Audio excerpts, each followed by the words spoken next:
Hello student, welcome back.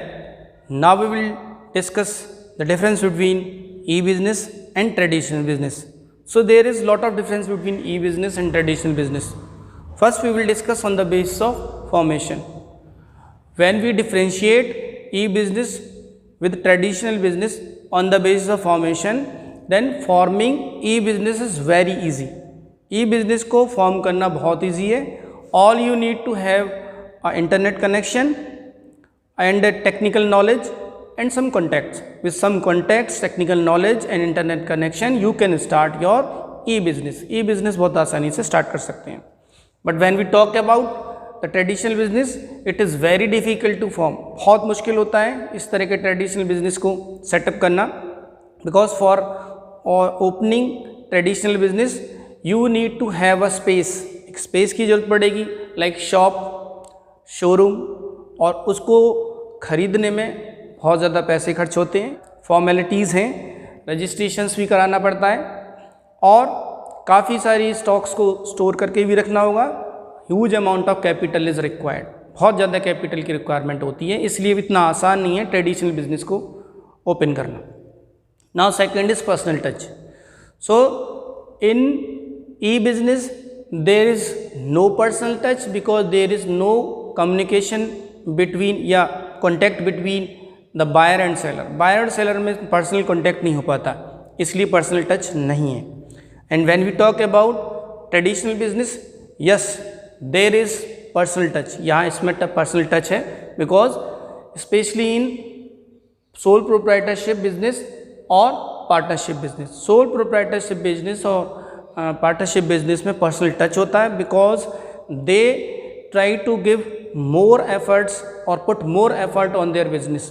अपने business पे ज़्यादा एफर्ट लगाते हैं और पर्सनली उसमें इन्वॉल्व रहते हैं और सारे काम को खुद ही करते हैं, डिस्ट्रीब्यूट करते हैं सारे काम को पार्टनर्स के बीच में. जब पार्टनरशिप की बात आती है, सोल प्रोप्राइटर भी पर्सनली उसमें एंगेज रहता है और ज़्यादा एफर्ट लगाता है ताकि और ज़्यादा रिवार्ड आए. ठीक है, और वो उनका खुद का बिजनेस होता है, इसलिए वो उसमें इन्वॉल्व रहते हैं, अपना पर्सनल टच होता है. But in e-business there is no personal touch. Now third is on the basis of setting up cost. Setting up cost की हम बात करें, then in e-business the setting up cost is very low. बहुत कम amount से, बहुत कम पैसे से e-business start कर सकते हैं. वैसे मैंने बताया आपको पास इंटरनेट कनेक्शन होना चाहिए, कंप्यूटर्स होने चाहिए, ठीक है, कुछ सॉफ्टवेयर्स होने चाहिए और टेक्निकल नॉलेज होनी चाहिए और कॉन्टैक्ट होने चाहिए. आपको बहुत बड़ा शोरूम खरीदने की कोई ज़रूरत नहीं है, शॉप खरीदने की ज़रूरत नहीं है, ना डिस्प्ले में बहुत सारे प्रोडक्ट रखने की ज़रूरत. ठीक है, क्योंकि all these formalities required lot of capital. बहुत ज़्यादा कैपिटल की ज़रूरत पड़ती है. लेकिन ई बिज़नेस में ऐसा नहीं है. ई बिज़नेस में आपको स्टॉक मेंटेन नहीं करना, ना शोरूम खरीदना, तो कॉस्ट सेविंग हो जाती है. And when we talk about traditional business, the setting up cost is very high. Setting up cost बहुत हाई होती है क्योंकि ट्रेडिशनल बिजनेस में शोरूम खरीदना होगा, ज़मीन खरीदनी होगी, मशीनरी खरीदनी होगी, लैंड, लेबर, कैपिटल, इन सब की बहुत ज़्यादा ह्यूज अमाउंट ऑफ रिक्वायरमेंट होती है, तब जाके ये ट्रेडिशनल बिजनेस स्टार्ट होता है. Now on the base of operating cost. अब ऑपरेटिंग कॉस्ट की बात हम करते हैं. Operating cost of E business is very low. Operating cost बहुत लो आती है क्योंकि अभी मैंने बताया इसको ऑपरेट करने के लिए, बिज़नेस को चलाने के लिए आपको एक कंप्यूटर चाहिए, कुछ सॉफ्टवेयर चाहिए और टेक्निकल नॉलेज होनी चाहिए, कुछ कंटैक्ट होने चाहिए. तो इसलिए इसके ऑपरेशन में ऑपरेटिंग कॉस्ट बहुत कम आती है.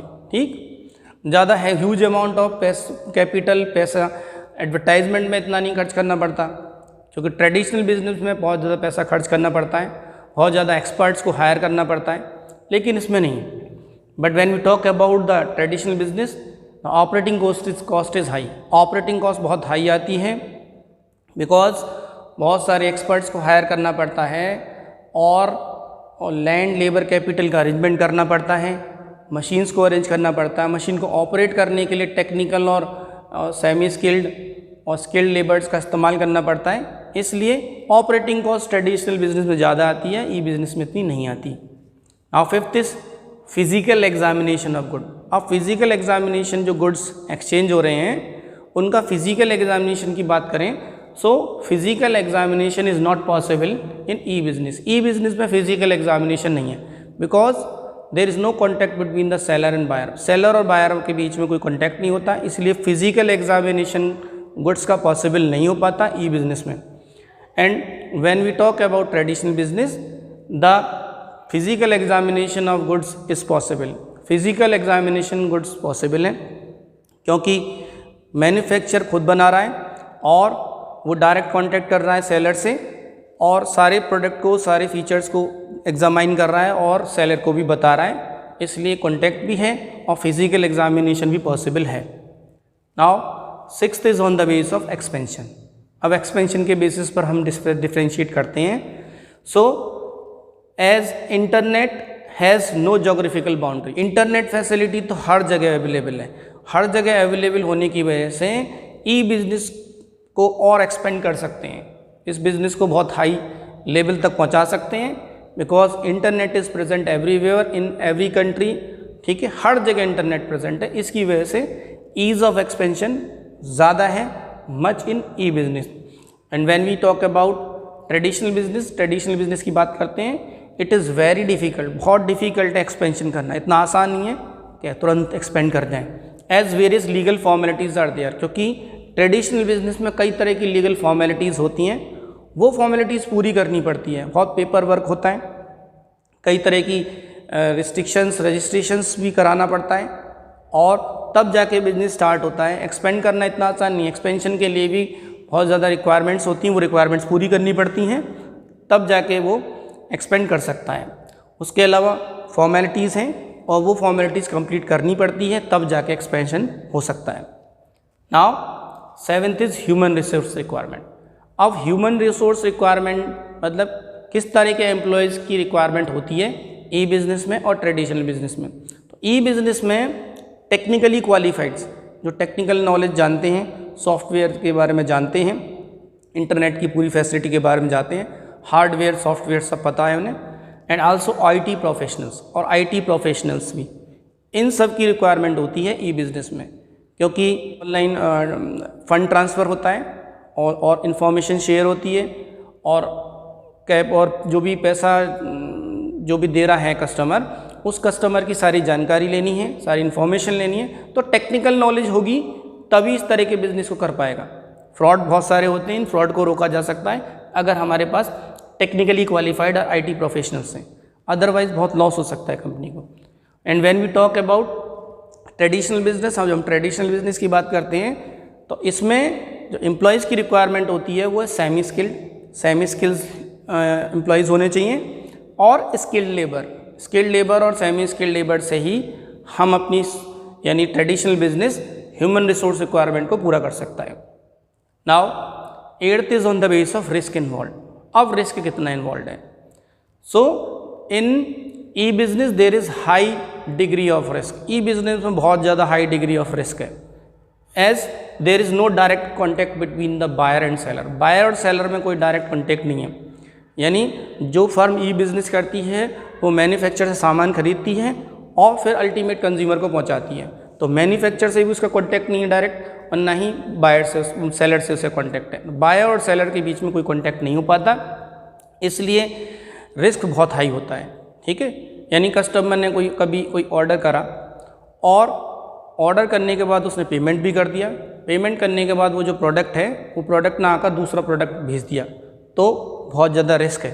ठीक है, इसलिए हमेशा अच्छी इंटरनेट साइट्स से ही सामान लेना चाहिए, जो इस तरह के रिटेल जैसे अमेज़न है, फ्लिपकार्ट है, उन्हीं से ही लेना चाहिए। अगर आप किसी और ऑनलाइन शॉपिंग से ये सामान मंगाते हैं तो रिस्क बहुत है। Now when we talk about traditional business की हम बात करते हैं, देयर आर लेस, बहुत कम रिस्क है इसमें, एज पार्टीज़ है पर्सनल इंटरेक्शंस, क्योंकि पार्टीज़ का पर्सनल इंटरेक्शन होता है इसमें। ट्रेडिशनल बिजनेस में सारी पार्टीज़ का पर्सनल इंटरेक्शन होता है, यानी मैन्युफैक्चरर और बायर सारे के सारे आपस में लिंक्ड रहते हैं, आपस में इंफॉर्मेशन शेयर करते हैं और सारी चीज़ें उन्हें पता होती है, आपस में डिस्कस करते हैं।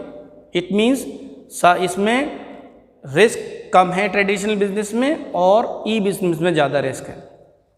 Now ninth is on the base of distribution channel. अब हम डिस्ट्रीब्यूशन चैनल की बात करते हैं। सो डिस्ट्रीब्यूशन चैनल का इस्तेमाल ई बिज़नेस में कम होता है। There is less of distribution channel and as manufacturer prefer to sell their product directly, क्योंकि यानी सेलर जो है ना डायरेक्टली बायर को सारा सामान पहुंचाता है, मैन्युफैक्चरर खुद ही प्रेफर करता है, खुद ही डिलीवरी करता है सारे प्रोडक्ट की, इसलिए डिस्ट्रीब्यूशन चैनल का इसमें इन्वॉल्वमेंट नहीं है ई बिज़नेस में। ठीक है, डिस्ट्रीब्यूशन का मतलब होता है सामान को मैन्युफैक्चरिंग प्लेस से सेलर तक को पहुंचाना, कस्टमर को देना, तो ये मैन्युफैक्चरर का ही काम होता है, इसमें ई बिज़नेस इन्वॉल्व नहीं होता।